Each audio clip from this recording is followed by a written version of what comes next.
A mother told us she is heartbroken. Someone killed her son. DeKalb County police say someone shot the man and left him with a bag tied around his head. Channel 2's Taisha Fernandez joins us live from DeKalb Police headquarters. And Taisha, his family told you today a previous tragedy made him move to Atlanta in the first place.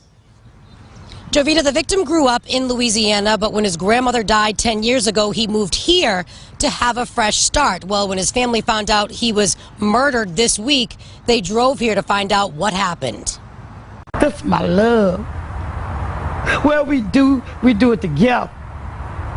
Now y'all took something from me. This emotional mother could barely speak as she sat down with me and told me all about her 28-year-old son, Earl English. She said he was very active in his church. He talked about his gay pride a lot, had several friends, and was extremely close to his family. I love my son.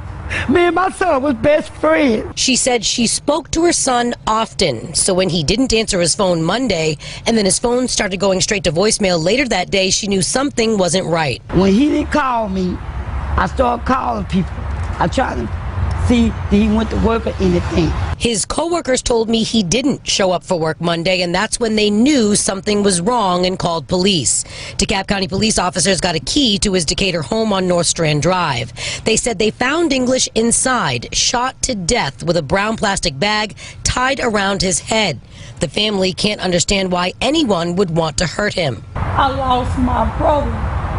He was one happy person. He will give you his last. The family said someone knows what happened to Earl English, and they're hoping that someone will call Crime Stoppers. The number for Crime Stoppers is 404-577-TIPS. Again, 404-577-8477. We're live here outside the DeKalb County Police headquarters. Taisha Fernandez, Channel 2 Action News. All right, hoping they get some answers. Taisha, thank you. Good morning, Facebook family and friends. Today it is Monday, May 22nd. The year is 2017. As you just saw in that news report, a young man about a week ago lost his life. His name, he lives in Atlanta. He's from Louisiana. He was 28 years of age. His name is Earl English. Let me state this before I get into this video. I met Earl a couple times, but we were not very close friends. So I do know him, and we met a couple times. I don't know very much about his personal life, but I'm going to speak from my experience from living here in Atlanta for the past 30 years. In the past 30 years, I've lost a lot of friends who were murdered here in Atlanta. The vast majority of these guys were murdered by somebody they thought they could trust, and they invited this person into their home. The person might have hung around for a few weeks, might have been hung around them for a few months, maybe even a year, or they may have only known the person a few hours. Either way it went, the individual would come back to that person's house because a lot of gays, and I don't know how to say this, but just say it, some people trust people too soon. And they think that they can trust people and invite them into their homes. The thing that concerns me about this young man's death, Earl English, his age, 28 years of age. He lived by himself, or he was home alone by himself at the time. I don't know if he had any roommates or not. Had a nice house, nice cars, had a job and income. He had two cars, a 2011 Dodge Charger and a 2015 Chevrolet Camaro. Those cars were still in the driveway when the police went over there and used a key to get into the house. See, this is what concerns me about this. Because if the cars were still in the driveway and the doors were locked, that meant that the person didn't break into the house while he was sleeping. This was somebody that he more than likely invited into the house or knew was coming over to his house. So somehow he knew the person. And I'm just guessing, because I don't know, I'm not part of the police department or anything like that. But the whole purpose of me doing this video is because I'm getting tired of these young men coming to Atlanta and trusting people with their lives. You can't go around here trusting people, because people will kill you today. All you gotta do is turn on the news, and every day you see similar stories like this, where somebody's been shot and killed, robbed, carjacked, or something. And I've lost a ton of friends here in Atlanta to similar crimes where they, again, knew a person. Maybe it was just a few hours, could have been a few weeks, could have been a few days, could have been a few months, and they trusted this individual. And they invited this person into their home, and the person came back to rob them. There's always some type of robbery that takes place.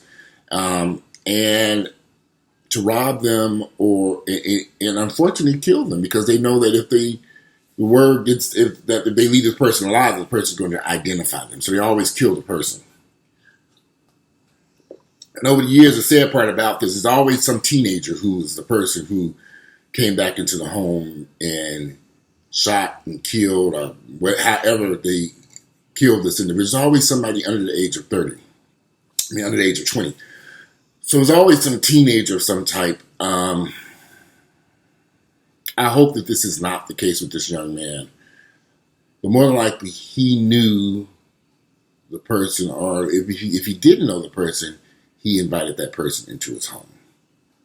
And it could have been somebody he met off a Jack or Grinder. Or I know a lot of people will get mad because they're saying I'm speculating. I'm not just speculating for Earl.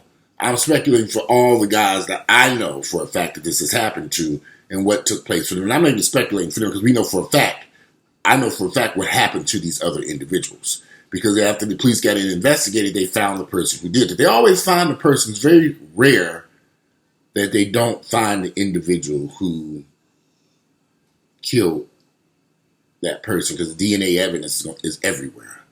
So they found that once they get that DNA evidence, and they might not be able to identify the person immediately, but if the person continues to go out and commit crimes, eventually they will be arrested and they will be identified through their DNA evidence that they left behind at the crime scene.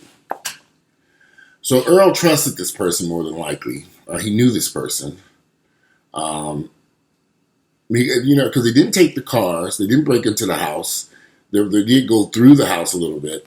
But Earl was, from where everybody describes Earl as, he was a really fun person to be around, a great person to, or the life of the party is how they described him.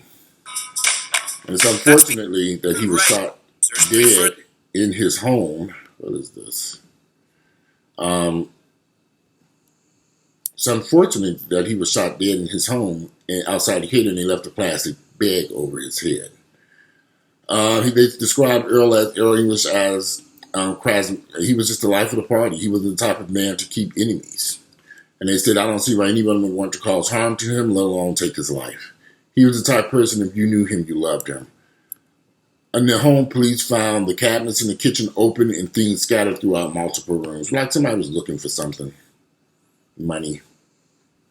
It's just ridiculous that how people will harm someone. Atlanta's a dangerous city to me, and I always tell this to my friends and family members that come here. They will kill you here. Without any, they don't do it in New York, they do it in Chicago, they do it in any urban city. You can be way out in the country. You can't trust somebody with your life these days, especially if you don't know the person. Unfortunately, you can't trust people anymore. Like I said, he could have known this person for, or individuals we don't know, for just a few hours. He could have known them for a few days. He could have known them for months. He could have known them for a year, or he could have known them for years. We don't know who the people are yet. But eventually, once the police complete their investigation and go through his cell phones and computers, they will find out who was in this man's house and who harmed him, who killed him.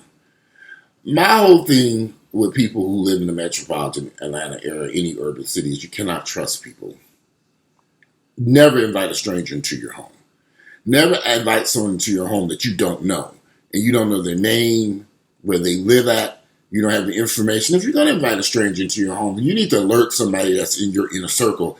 I have somebody coming over here. His name is XYZ. Try to get a picture of the person and forward this information to somebody that you trust.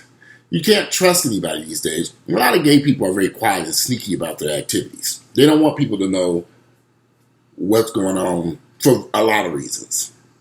I remember when I was younger, I had reached a point where I got tired of meeting guys and my friends would move in or would actually begin the process of trying to talk to the person that I knew. So I would meet a guy and take him around my friends, and my friends would actually begin trying to talk to that person. In many cases, did talk to that person, get sexually involved with somebody I had an interest in. So I stopped letting people know who I was talking to, any guys I met. I kept it a secret. Those secrets can be dangerous. But I learned a long time ago. I bought my first house in Stone Mountain in 1993. I had a big 4-bedroom, 2.5 bath house by myself. I didn't invite anyone into that house because I just didn't trust anybody. Even I was 23 years of age. I knew better than to invite, because at this point I had known so many people who had been shot, stabbed, killed. In the few years I lived in Atlanta, I was afraid. I didn't trust anybody. And as a gay person, these individuals, they don't give a damn about killing you, because in their eyes, they don't see you as even being a decent person. I had friends who were in relationships with these street thugs, as I call it. Or they thought they were in a relationship. The person would sneak back into the house and shoot and kill them. Then they come to find out that the person had been sexually involved with this person for over a year. And they broke up, and the person would come back into the house and rob them. Because they've been watching them the whole time, knew they had something of value that they wanted to steal from them. You have to be careful here in Atlanta, guys. I'm just telling you, it's not a safe place. Any urban city, I don't care where it is, and if you're a gay person, you really have to watch your back. As a society, we still are kind of frowned and looked down upon even by these street thugs, who may lay up with you and have all kinds of sex with you, and then turn around and come back and shoot you and kill you over $50 in your wallet. Be careful who you invite into your home. Be careful who you allow into your inner circle. Because you don't know, you can't trust people today. You just can't, not under any circumstances. You have to get to know a person very well and really know that person.